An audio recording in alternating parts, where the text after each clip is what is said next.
Now Veach there as well. The Hawks have Larmer there. Larmer driven into the boards by Veach.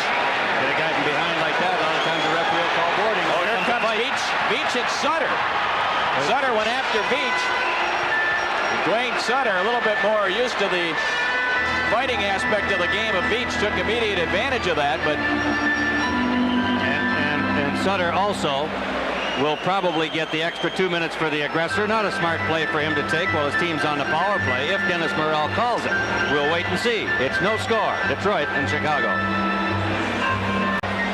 Back live at the Joe Louis Arena, and as we were leaving for that last break, Mickey was speculating, and it looked that way from up here, that perhaps the extra 2 would go to Sutter. There's Veach for the push on Larmer, but there was no penalty there. No, that's the reason Sutter came after him, and I don't know. Now, it looks like, we haven't heard an announcement yet. They've got 2 minutes posted for Veach. My guess is it'll be a 5-minute major to Sutter. Let's listen. 5 minutes for fighting. Detroit penalty number 5, Darren Veach. 2 minutes for elbowing, plus 5 minutes for fighting. Oh, wow. Time of the penalty, 5 minutes. Believe that? That's unbelievable. Wow, it certainly is. Chicago's Dwayne Sutter, 5 for I can't believe he didn't call the aggressor. And where he got the elbowing call, I don't know. Larmer controlling at the rim of the circle. Sends it across. Quick shot here by Wilson. Fired wide of Steffen. Bob Murray to Larmer. Lewis out of the box in a couple of seconds, but they score just as the penalty to Lewis expired. So the penalty to Veach will also end.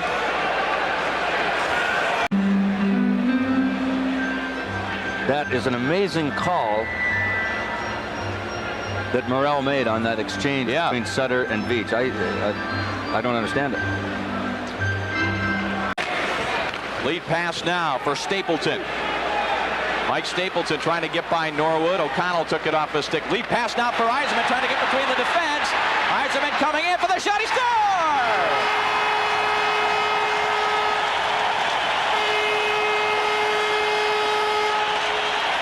Mason stayed back in the net that time and didn't cut the angle down. And look at that, nice little play by Yzerman. 1-1 hockey game. Look out. Chance here for the Hawks, and Steffen with a couple of saves. Now here comes Lutzig, he scores! Steve Lutzig. O'Connell gets it back. In front for Oates. A shot, he lifted it too high, and it ended up high off the glass. Murphy sends it to the line for Norwood. Here's a shot, and he fired it wide. Murphy, now for Klima. The shot, he slid it wide of Mason and wide of the net. Wings with some great pressure here, and a penalty now to Doug Wilson. And here comes Cochran to grab Murphy. Here he goes after Norwood. You know this guy's after trouble. And here they go. Well, you know what happened there, Nick? Norwood was going after Sutter. He was going to make good on what he did to Darren Veach. Klima smacked somebody over there. Look at it. Klima could have his first fight right here. Sutter's got to hold him. Surprise him if Klima all of a sudden give him a smack, wouldn't it?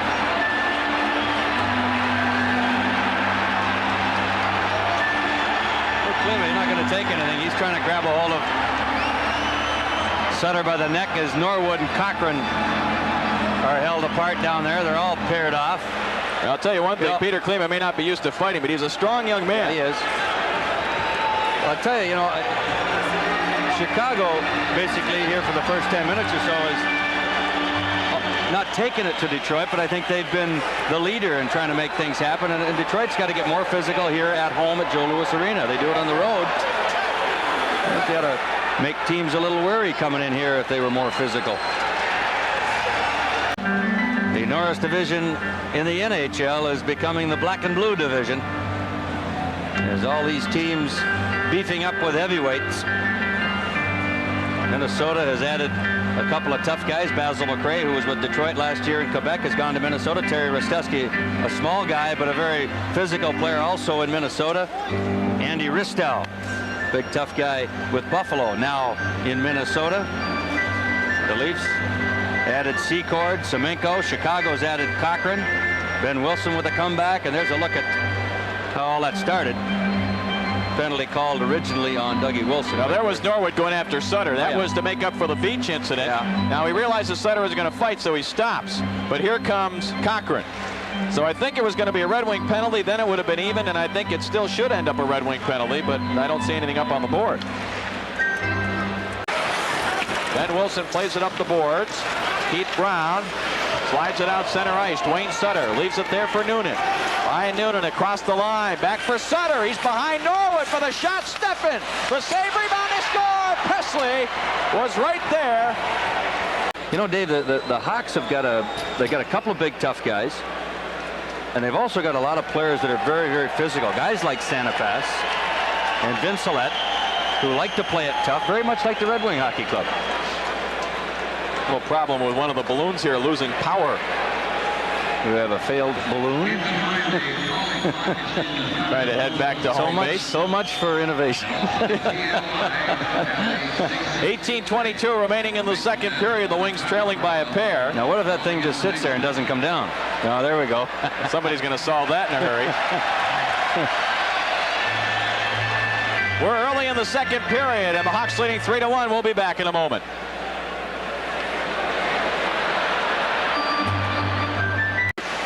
Oates in traffic, puck came loose. Sanipass able to knock it away from Klima. Klima back checking on Sanipass, and Sanipass takes Klima down. And I think Sanipass was going to get a penalty.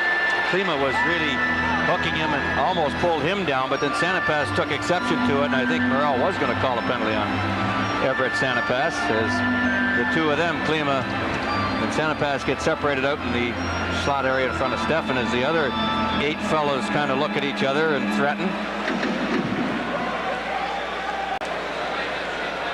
And the Wings will have their 4th consecutive power play. Here's what started it, Mick, some aggressive back checking. Look at Klima with that hook right up around Sanipass's left ear.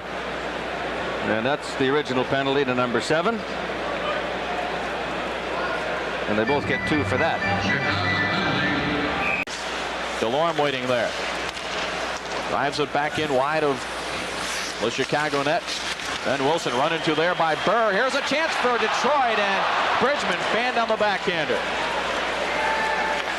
Wayne Sutter drives it in wide of Steffen. Steffen looking to clear it himself. Ooh, wow. Did Burr ever get an elbow up into Keith Brown's chin? Watch him to come at Burr. Watch Ben Wilson, because he speared him. Oh, man. That should be 5 minutes right there. Without a doubt. He speared Burr without a doubt. Boy, wow, did he ever get the stick into him. There isn't much question about that spear. And let's see what Denny Morrell does with it. 4:12 remaining. Let's take a look here, Mick. Should be a 5-minute major and a game misconduct for intent to injure. There is the spear. Well, that resulted from... did he catch it or didn't he? From Burr hitting Wilson down at the other end, and then he ran, as you mentioned, he ran into Cochran. It is a 5-minute major penalty to Ben Wilson. What about the intent to injure? I mean, let's, if you're going to call a rule, call the darn thing. He gets the 5 minute for spearing. Anytime you spear somebody, you certainly don't spear them with intent not to hurt them. Look at that, right there. Jabbed him right in the groin and lower stomach area, and boy, I'm going to tell you, that doesn't tickle. And it can be very, very dangerous. Number 23, Ben Wilson. 5 minutes for spearing. Wilson gets the 5 minutes for spearing in a game misconduct. Ahead for Joe Murphy. Across the line. Murphy sends it along the boards. Now back for Oates to the line. It hopped over the stick of Delorme. Look out. They may get a break. Here comes Savard with Larmer. Savard, the shot. Big save. Steffen, rebound, and score. Savard short-handed. Well, they're saying Larmer. They're announcing Larmer, but it was Savard that got the goal. Here comes Joe Murphy. Now Wings still with a man advantage. Here's Oates. And Murphy hard into the net. And you know, that net, even though it's on the magnets, never moved. So it comes off easier going the other way than it does from the back.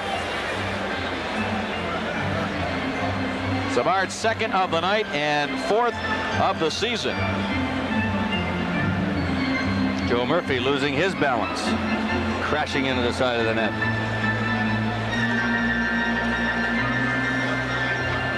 The feet go out from underneath him. Boy, he really caught that side of the goalpost with his left side. He is up now, though. Looks all right. just driving it around the boards, and Beach will hold it in. But he is checked, and the Hawks come away now. Back live at the Joe Louis Arena as you look there at Bob Murdoch, again the head coach of the Blackhawks. Face off to the right of Steffen. 3-goal advantage for Chicago. There's a chance for Dwayne Sutter. He scores right along the ice. Steffen never saw it. Was caught by Murray. Closed his hand on it, but got away with it. Doug Wilson plays it up the boards. Held in by Beach. And now we've got a battle going on in front of Mason. Gallant and Brown. Keith Brown and Gerard Gallant. A couple of strong guys. Boy, neither one of them would go down. They just sort of sleeked down together, Brown and Gallant. Both very strong players. And they'll break this thing up. 9:26 to go. It's 5-1 Blackhawks. We'll be back after this.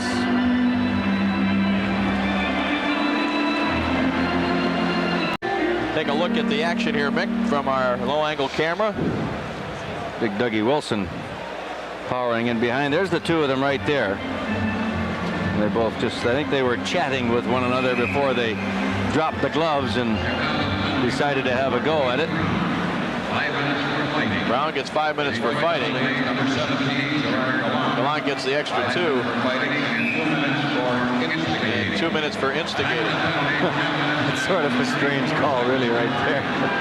Mark Humpel's off to a great start with 5 goals in the first 3 games, and if Tavares is looking for some offense, he might just do something to shake things up here a bit in the early going. Yzerman, tough angle.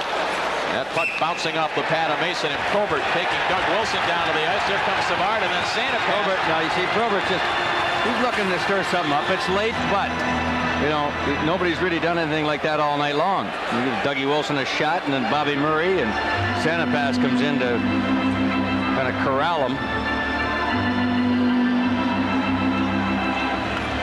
Probert didn't want to fight anybody. Something, he's just trying to create anything at this point. Shot. A little elbow to the head of Wilson. That's something that probably should have been done at the 5-minute mark of the opening period. Yep. Detroit, I think, has allowed Chicago to take it to them in their own building, and as a result, it's 5-1 visitors. And that will do it. Well, the Hawks dominate from the start of this one to the finish.